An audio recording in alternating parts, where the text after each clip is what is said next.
That's 3 balls to you, my friend. It's called a tricycle. It's an issue, all right? A lot of guys have it. Josh, you dress like an old George Hamilton. The most dangerous moment in a Ryan Reynolds interview is when he sounds completely normal. He keeps the same calm expression, talks like nothing unusual is happening, and lets the person across from him slowly realize the conversation has already taken a completely different direction. And with Ryan, that can happen after almost any question. A couple of months after our first Deadpool interview, I was covering Comic-Con in Dubai, and then all of a sudden they were no longer dressed up as Pirates of the Caribbean, but everybody was dressed up as Deadpool. Ha! With Ryan Reynolds, sometimes an interviewer only needs to ask one simple question. After that, the conversation naturally ends up somewhere nobody expected. Now that you're here, how's Blake? How's the kids? They're all good. Blake's no personal questions, by the way, but Blake is great. The sex is totally normal. Okay, wait, that's going. I wasn't going to ask that. Hey, pump the sex brakes, Jimmy. Okay? I asked that no personal questions, and you're going right in on it. All right, Barbara Walters, easy.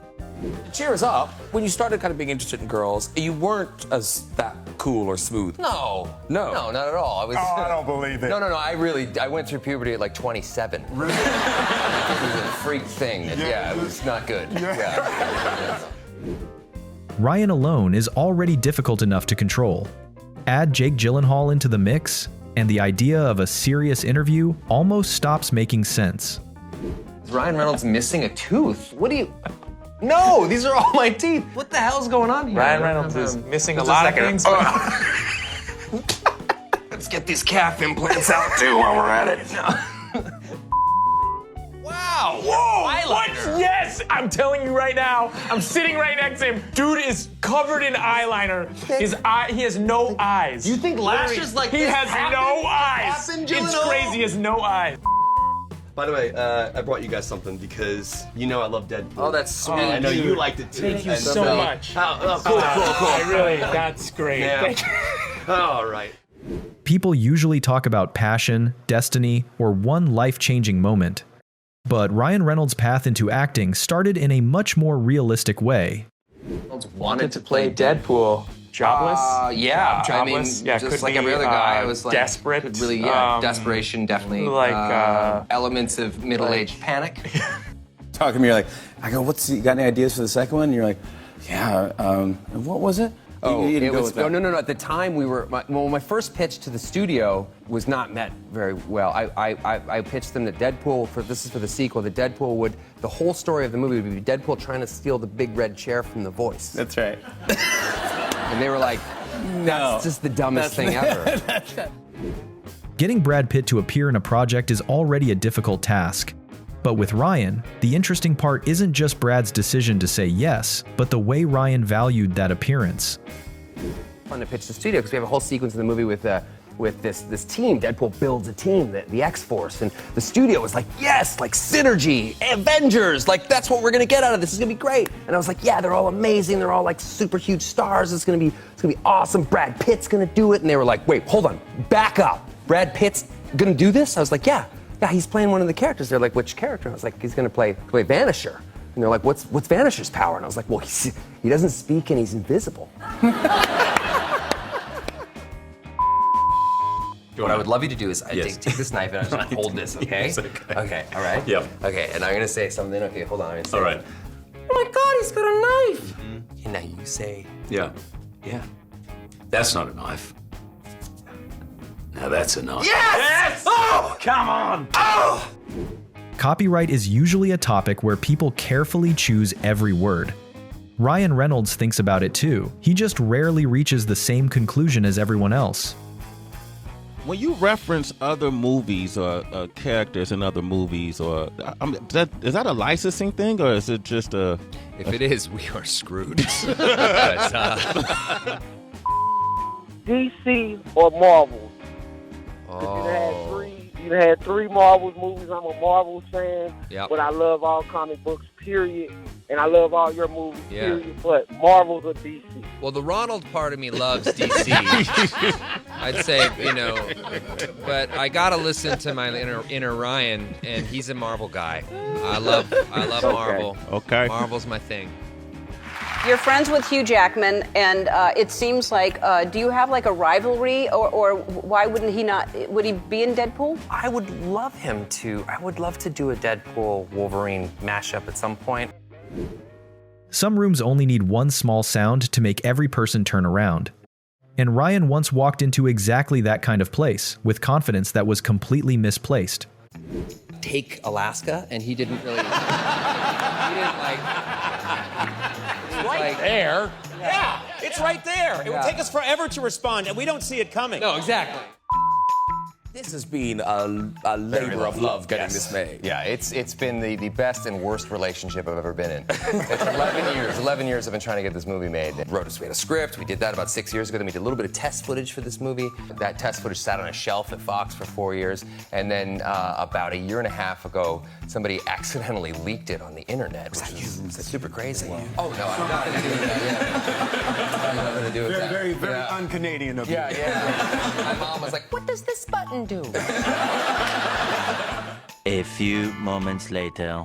Blake Lively is his wife, but that has never made her safe during interviews. Ryan always finds a way to tell a story where the consequences only appear afterward. Premiere. Yep. And I got a Google alert saying that Blake is pregnant. Oh. And on the red carpet. Look, nobody was more surprised than me, Jimmy. I got to tell you. No, but I said, what's up? Like, what's going on in your life? You said, not much. I was like, not much, I know. What gives? I thought the fact that I was wearing a denim vest would be all the rage.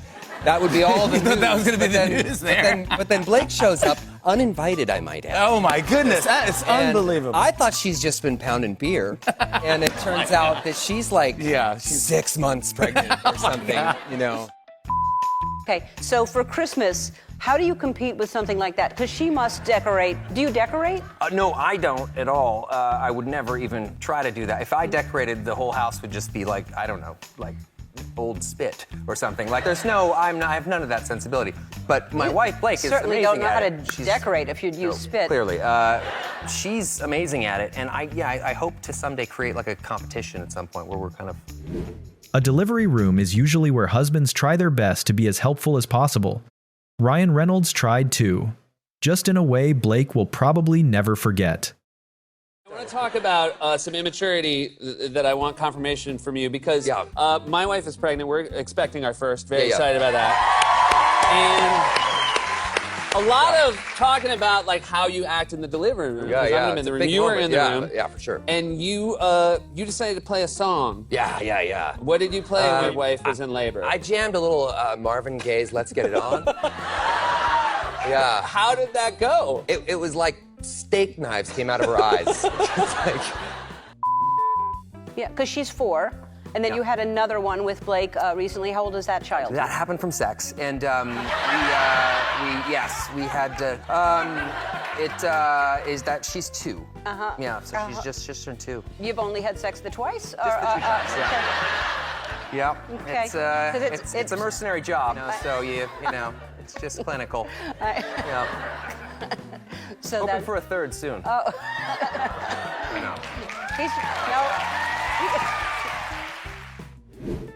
When children start learning to talk, most parents are simply hoping to hear their first word. Ryan turned that moment into something closer to a carefully planned competition.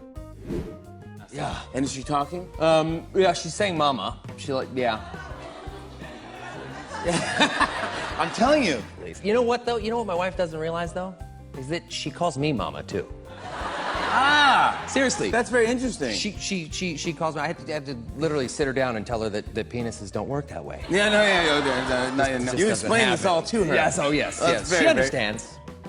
And you seem to, you brought your daughter by herself here, so you love being a dad. I love it. It's really kind of made me a better person, I think, I sort of miss being horrible.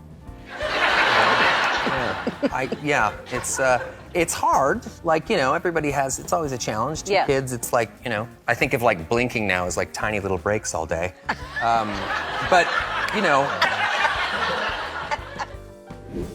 When it comes to protecting his family, most fathers would give a heartfelt answer. Ryan Reynolds has a very specific plan as well, but the roles he assigns everyone are definitely unusual. I used to say to her, I would take a bullet for you. I could never love anything as much as I love you. I would say that to my wife, and then the second I looked in that baby's eyes, I knew in that exact moment that if we were ever under attack, I would use my wife as a human shield to protect that baby. And you mentioned that now you have 3 daughters. Congratulations. Thank you very much. Thank you. Thank you. How does that feel? How did that change the dynamic in the house? It felt like we added a whole new daughter. Ryan once had a very clear idea of the kind of games he would play with his sons. But life gave him daughters instead, forcing him to completely rewrite the plan. So now, Christmas Eve, so they're old enough, I mean, not the baby probably, but the others are old enough to really know what's going on. They're into the holidays. So in are a they big way. excited? They're super, super excited. We'll be watching Frozen 2 another 619. Yeah, fun. I can't wait. Sounds Thank like goodness there's a second dream. one. Right? Yeah, I know. How old are your girls now? I have no idea. Yeah. I've been around the world working. Yeah. Probably older than the last time you saw Probably, them. yeah. No, they're 4 and 2. That's sweet. That's a good separation, right? It's because a pretty, of buddies. yeah, it is pretty good separation. Yeah, they do. They take care of each other. Yeah. Yeah. They love each other. It's great. And are they into anything in particular? Are they dramatic? Are they into dress up? Or are they knives? A lot of knives. Yeah. A trip to the dentist usually isn't a memorable event, until one unexpected comment from the doctor made Ryan see his daughter in a completely different way. My younger daughter, Inez, she's 2. She's like really into villains. That's like her thing. Like, we watch Beauty and the Beast, like her favorite character is Gaston. Wow. Yeah. Yeah, and She's like, dark-sided. Yeah, well, no, yeah. When our pediatrician, when she met Inez, she said, "Oh, this one's shady." And like even the other day when we were traveling back home, we were at the airport, and out of our whole family, she's the only one that got the secondary security pat down. At 2 years old. All right. So what is And this shady 2-year-old up But to? she just like takes it like a hardened felon. Like she's just like, search me. What's up? A few moments later. who brokers the terms for these Hollywood arrangement ships? My relationship is real. So some call you the king of the body switching movie. Nobody calls me that. To your face.